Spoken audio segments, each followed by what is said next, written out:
Improvement की बात की जाए तो इम्प्रूवमेंट में ये है कि अब मॉर्निंग में जब उठते हैं तो उसमें इरेक्शन रहता है, बट ये है कि इरेक्शन जल्दी से वो सस्टेन नहीं रहता है। मॉर्निंग में उठेंगे, हाथ लगेगा तो लगेगा कि हाँ इरेक्शन है, पहले ही नहीं था। पहले ही नहीं था। पहले तो ये था कि महीने में 2 महीने में 1-2 बार होता था।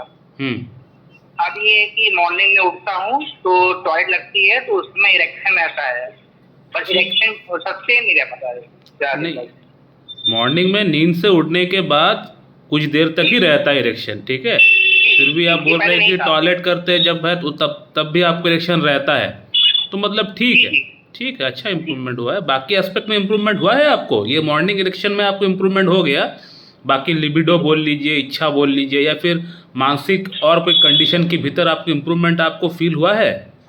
मानसिक तौर पर तो ये है कि गुस्सा वाला जो चीज आपने बताई थी वो चीज तो भी कम नहीं हुई है। गुस्सा की वजह से क्या होता है, कभी कभी बीपी भी बढ़ जाता है, मुझे लग रहा है। हालांकि मैंने चेक नहीं कराया है, 1-2 बार चेक कराया था तो 130 130 था, एक बार 150 निकला था। उसके बाद मैंने नमक बंद कर दिया था बिल्कुल, तो 130 के रहता है। तो बीपी कभी कभी बढ़ जाता है गुस्से की वजह से। गुस्से में मतलब एक तरीके से गुस्सा की बात है कि कंट्रोल नहीं होता गुस्सा वाला। ठीक है, ठीक है। हाँ, जब तक भड़ास वो निकल ना जाए तो वो अंदर ही अंदर वो बिल्कुल दिमाग बेचैन रहता है। मैं ऑफिस में रहता हूँ, ऑफिस में भी मन नहीं लगता है। जब बाकी बात हो जाएगी। बाकी आपको सेक्स की इच्छा की अगर बात करें, लिबिडो की अगर बात करें, इरेक्शन की अगर बात करें, तो वो अगर आ रहा है कि नहीं है? लिबिडो अब सही है, बट ये है कि जैसे कि अगर मैंने एक बार ट्राई किया था, मैंने फोन मूवी देखी थी, तो आई थिंक 25 से 30 मिनट के बाद में इरेक्शन तो कंटिन्यू रहा, बट उसमें है कि उसमें जो रगड़ से, यानी कि जो मेरी जो अंडरवियर होती है उसकी रगड़ से इजेक्युलेशन हो गया। तो ये है कि वो जो पता वो चीज अभी है। ठीक है, ठीक है। तो इसका मतलब आपको हायर समस्या आपको अच्छा इम्प्रूवमेंट हुआ है, जो आपका 1 मंथ के अकॉर्डिंग देखा जाए तो इम्प्रूवमेंट लगा है कि हाँ दवा का उसका असर हो रहा है। ठीक है, ठीक है। हम आगे का मेडिसिन भेज रहे हैं, उसको खाइए और अच्छा इम्प्रूवमेंट हो जाएगा। ठीक है, ठीक है। नमस्कार दोस्तों, अभी आपने जिस पेशेंट का आवाज़ सुना, इस पेशेंट को basically erectile dysfunction, low libido, premature ejaculation की प्रॉब्लम, मॉर्निंग इरेक्शन का ना आना, और साथ ही साथ कुछ मानसिक समस्याएं भी थी, जैसे कि इनको गुस्सा बहुत ज़्यादा आता है, लोगों के साथ झगड़ा करने का मन होता है, थोड़ा सस्पिशियसनेस है पेशेंट का अंदर, किसी पे भरोसा नहीं कर पाता है। तो इस तरह का मानसिक समस्याएं भी कुछ थी। तो इन तमाम समस्याओं के लिए इस पेशेंट को मैं हायोसमस प्रिस्क्रिप्शन किया था। हायोसमस 0/1 0/3 प्रिस्क्रिप्शन किया था। 1 महीने का मेडिसिन पेशेंट को मैं दिया था। इससे पेशेंट का अंदर काफ़ी अच्छा इंप्रूवमेंट हो चुका है। आपने पेशेंट का आवाज़ सुना, पेशेंट का अंदर काफ़ी बढ़िया इंप्रूवमेंट हो चुका है। और मेरे पास आने से पहले ये पेशेंट कई जगहों से ट्रीटमेंट भी किया हुआ था अपनी समस्याओं के लिए, लेकिन किसी डॉक्टर ने भी इस पेशेंट को हायोसमस प्रिस्क्रिप्शन नहीं किया। और जब हायोसमस प्रिस्क्रिप्शन नहीं किया तो पेशेंट का अंदर फ़ायदा भी नहीं हुआ, क्योंकि जो अमूमन जो डॉक्टर्स जो प्रिस्क्रिप्शन करते हैं, अगर कोई पेशेंट प्रॉब्लम लेकर जाता है यौन समस्या के ऊपर, तो वही group of medicine, agnus castus, caladium, selenium, damiana, yohimbinum, nuphar luteum, lycopodium, तो इस तरह के जो ग्रुप ऑफ मेडिसिन है, वही थेरेपेटिक जो मेडिसिन है, वही मेडिसिन जो है पेशेंट को दे दिया जाता है, आंख बंद करके दे दिया जाता है कि इसमें से कोई एक मेडिसिन काम कर जाएगा। अगर कोई पेशेंट अगर आता है चर्म रोग लेकर, सल्फर या फिर सोराइनम दे दिया जाता है। अगर कोई हड्डियों में कोई पेन लेकर अगर आता है, अगर बैकबोन में दर्द लेकर आता है, तो वही रूटारस्टेक दे दिया जाता है। तो इस तरह के जो थेरेपेटिक वे में जो ट्रीटमेंट चलता हुआ आ रहा है, ये गलत है। मैं बहुत बार आप लोगों को बोल चुका हूँ कि जब तक आप पेशेंट को एज ए होल नहीं देखोगे, जो पेशेंट आपके सामने बैठा हुआ है उसका totality, mental symptoms, physical generals, उसका क्या क्या सिम्टम्स है, कौन कौन सी कॉन्कर्विडेंस है, क्या क्या मोडालिटीज़ है, अगर वो सभी पिकुलर सिम्टम्स, वो टोटालिटी जो उनका मेंटल सिम्टम्स जो इंडिकेट कर रहा है, उन सभी सिम्टम्स को कलेक्ट करके अगर जब तक आप सिंगल मेडिसिन प्रिस्क्रिप्शन नहीं करोगे पेशेंट को, तब तक आपका पेशेंट का प्रॉब्लम ठीक नहीं होने वाला है। ये मैं अक्सर बोल चुका हूँ, बहुत बार बोल चुका हूँ। उसमें से ये एक एग्जाम्पल है। पेशेंट को हायोसमस किसी ने भी नहीं दिया तो पेशेंट को फ़ायदा भी नहीं हुआ। और जैसे ही मैंने पेशेंट को हायोसमस प्रिस्क्रिप्शन कर दिया तो पेशेंट का अंदर ओवरऑल इंप्रूवमेंट होना स्टार्ट हो गया। मानसिक कुछ कंडीशन में इंप्रूवमेंट कम हुआ है, लेकिन पोटेंसी को बढ़ा दूंगा तो वो भी होना स्टार्ट हो जाएगा।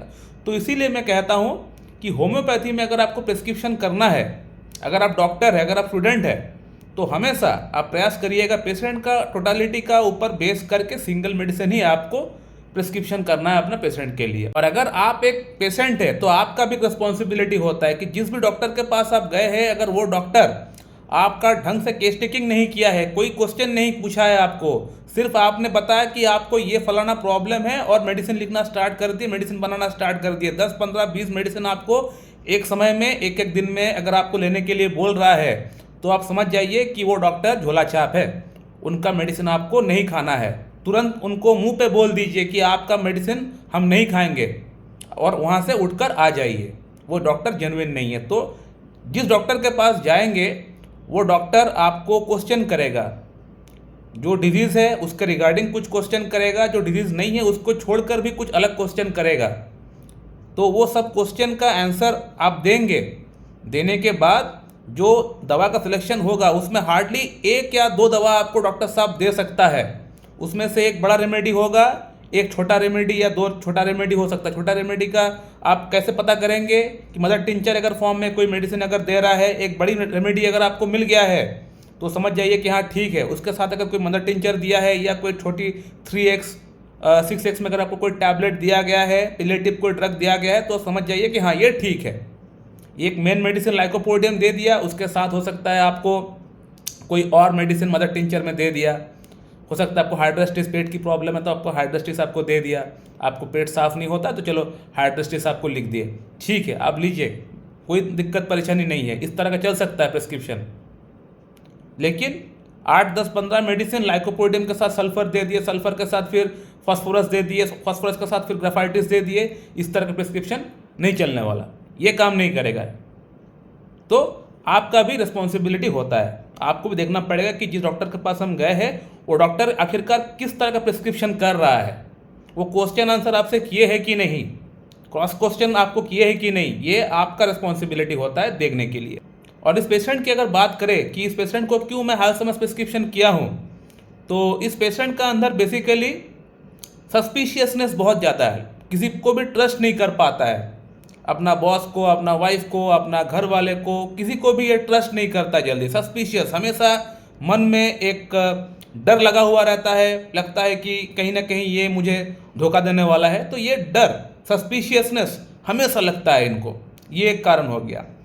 सेकंड है शो ऑफ करना, बड़ा शो ऑफ करता है, मेरे पास ये है, मेरे पास वो है, मेरे पास गोल्ड रिंग है, गोल्ड चेन है, उसको थोड़ा शो ऑफ करके दिखाने का मन करता है। तो इस तरह का जो सिम्टम है इस पेशेंट का अंदर पाया गया है और ये हाई समझ का प्रिस्क्रिप्शन के लिए ये सिम्टम्स हम लोग देखते हैं।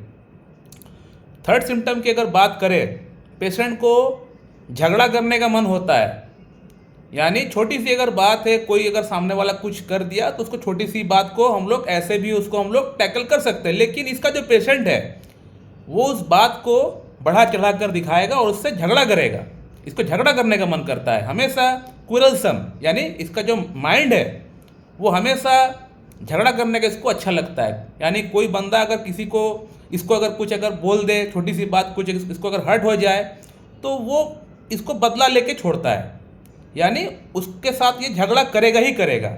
छोटी सी बात है उसको लेके कोई झगड़ा नहीं करेगा, कोई अगर और पेशेंट होता झगड़ा नहीं करता, लेकिन ये झगड़ा करेगा।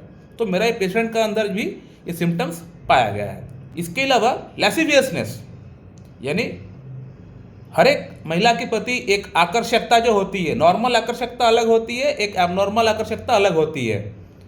आज इसको अच्छा लगा, कल उसको अच्छा लग गया, परसों उसको अच्छा लग गया, घर के अगल बगल जो लेडीज़ है सबको अच्छा लगना लग गया, तो ये गलत है, ये लैसिवियसनेस इसको हम लोग बोलते हैं। इस तरह की जो थॉट्स है, यानी एक्सेसिव जो डिज़ायर है, वो मेडोराइनम में और हाइपोथैलेमस में पाई जाती है और इसका पेशेंट गाली गलौज करता है, यानी छोटी सी बात को लेके ये गाली गलौज करना स्टार्ट कर देगा, इसका मुंह से तुरंत गाली निकल जाएगा, चाहे आसपास कोई भी हो उसको उससे कोई मतलब नहीं है, इसका मुंह से गाली हमेशा निकलता है और दूसरों को ये श्राप देने का मन करता है इसका पेशेंट को। तो ये सब सिम्टम पेशेंट का अंदर पाया गया है, इसीलिए पेशेंट को मैं हाइपोथैलेमस प्रिस्क्रिप्शन किया हूँ और हाइपोथैलेमस ने अच्छा काम किया है। सो माय डियर फ्रेंड, मैं इस वीडियो को यहीं पे एंड करता हूँ। अगर आप लोगों के मन में कोई सवाल है तो आप लोग कर सकते हैं, मैं आप लोग को रिप्लाई वहाँ पे दे दूँगा। So thank you very much and have a good day.